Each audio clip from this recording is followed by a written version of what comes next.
সবাই আনন্দ করছে, সবাই প্রত্যেকবারের মতন প্রত্যেক 2 বছর পর পর তো ইলেকশন হয়। আর ইলেকশন মানে শিল্পী সমিতির ইলেকশন মানে শিল্পীদের একটা মিলন মেলা বলতে পারে।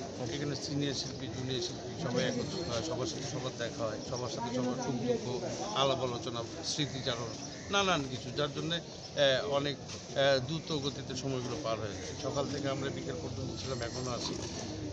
আগামীকাল ইলেকশন। যাই হোক, আমরা দুটো প্যানেল থেকে এবার ইলেকশন হচ্ছে। আমি দ্বীপজল এবং মিশা পরিষদের ক্রীড়া ও সাংস্কৃতিক সম্পাদক হিসেবে কাজ করছি, দাঁড়িয়েছি, এবং আরেকটা প্যানেল নিপুণের প্যানেল।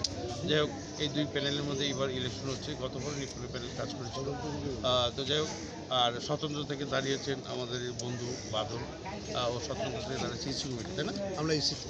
যাই হোক, আমার কথা হচ্ছে যে নির্বাচন কমিশনের কাছে অনুরোধ, আমাদের এই পরিবেশটা বজায় থাকুক, সুস্থ সুন্দর পরিবেশে এবং স্বতঃস্ফূর্তভাবে আমাদের সব শিল্পীরা যেন নির্দ্বিধায় ভোট দিতে পারেন, এই পরিবেশ সৃষ্টি করার জন্য আমি নির্বাচন কমিশনের এবং নির্বাচনের ব্যাকআপে যারা কাজ করছেন, নির্বাচনের হয়ে যারা কাজ করছেন, নির্বাচনী কার্যক্রম যারা চালাচ্ছেন, তাদের কাছে অনুরোধ এই সুস্থ সুন্দর পরিবেশটা যেন বজায় থাকে, ভোট শেষ হওয়ার আগ মুহূর্ত করুন। ভাই, আপনি গতবার সভাপতি পদে যদি ভুল না করছি, না, আমি কোনো পদে না। আমি আমার একমাত্র পদটা হচ্ছে ক্রীড়া ও সাংস্কৃতিক সম্পাদক। আমার হচ্ছে স্বতন্ত্র থেকে দাঁড়িয়েছিলেন। গতবার আমি স্বতন্ত্র থেকে ইস্যু কমিটিতে দাঁড়িয়েছিলাম।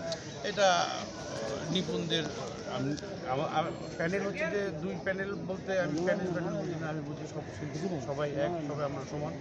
হয়তো আজকের জন্য কালকের জন্য হয়তো আমরা বিভক্ত হয়ে গেছি, মানে প্যানেল দুটো হয়ে গেছে, কিন্তু 20 তারিখের পর 19 তারিখ ইলেকশন, 20 তারিখের পর কিন্তু সবাই একাবার, আমরা সবাই একসাথে কাজ করবো, তাই না? তো এই জায়গায় প্যানেল নিয়ে দ্বন্দ্ব, প্যানেল নিয়ে কাদা চোরাচুরি কিংবা প্যানেল নিয়ে হিংসাত্মক কোনো আচরণমূলক কথাই বলবো না আমি। সব প্যানেলে এক। গতবার নিপুণের প্যানেলে আমি সাপোর্ট করেছিলাম, এবার নিপুণের প্যানেল নেই। এবার কারণটা যদি জানতে চাই, কেন? এখানে কোনো কারণ নেই, এটা আমার ব্যক্তি স্বাধীনতা। এটা আমার গতবার অনেকেই ছিল যারা নিপুণের প্যানেল ছিল, তারা এবার এই প্যানেলে আছে। এবার এই প্যানেলে গতবার ছিল তারা, এবার নিপুণের প্যানেলে আছে। এটা কোনো, আমি তো আগেই বললাম, শিল্পীদের মন হচ্ছে যে উদার হওয়া উচিত, শিল্পীদের মন বড় হওয়া উচিত। একজন শিল্পী আরেকজন শিল্পীকে কেন আমরা জেলা ছিল, কেন এর বোকা স্বর্গে আমরা বাস করছি, তাই না? যার যার জায়গা সেই মানুষ থাকবে, যার যার স্থান থেকে সেই সুস্থ সুন্দর পরিবেশে ভোট দেবে, এটাই আমরা চাই। আমরা দ্বিধাদ্বন্দ্ব চাই না, আমরা কোনো আনন্দে বিঘ্ন ঘটাকেও সেটাও আমরা চাই না। যারা হচ্ছে প্যানেল চেঞ্জ